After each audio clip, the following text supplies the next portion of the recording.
In today's video, I'm going to teach you how to create and share your resume using Google Docs.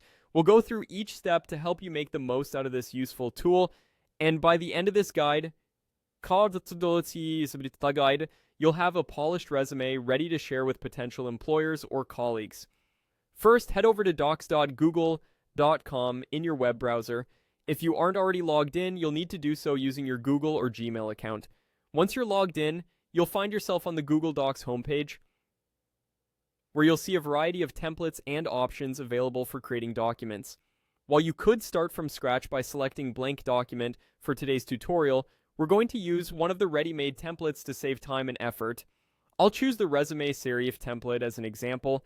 This template provides a clean and professional structure, making it incredibly easy to personalize. Now that the template is open, it's time to start customizing it with your personal information. Feel free to click on any section to edit it. This is where you'll add your name, contact information, job experience, education, and any other details that highlight your skills and achievements. Remember, you're not only free to edit existing sections, but you can also add new ones or remove sections that aren't necessary for your resume. The adaptability of Google Docs makes tailoring this document to fit your personal style and needs wonderfully straightforward. After you're satisfied with the content and layout, you'll want to know how to share your newly created masterpiece. Start by locating the Share button conveniently located at the upper right-hand corner of the screen.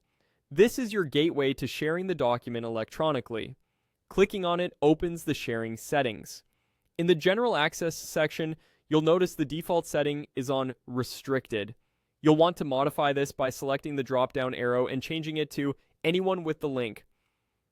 This setting ensures that whoever you share the link with can view your resume, even if they aren't logged into Google themselves. Once that's set, click on Copy Link to grab the URL, and just like that, your resume is ready to be shared via email, messaging, or however you prefer. If you prefer to have a physical copy or need to send your resume as an email attachment, you can also download it. To do this, go to the Files section in the upper right-hand side of your screen. You'll find a download option there, which will give you several formats to choose from. For a clean and professional look, I recommend choosing PDF document format. This option is generally the most universally accepted and maintains the formatting beautifully across different devices. And there you have it. You're all done. Now you have a professional resume at your fingertips, ready to be shared with prospective employers or networking opportunities. Thanks for following along and happy job hunting.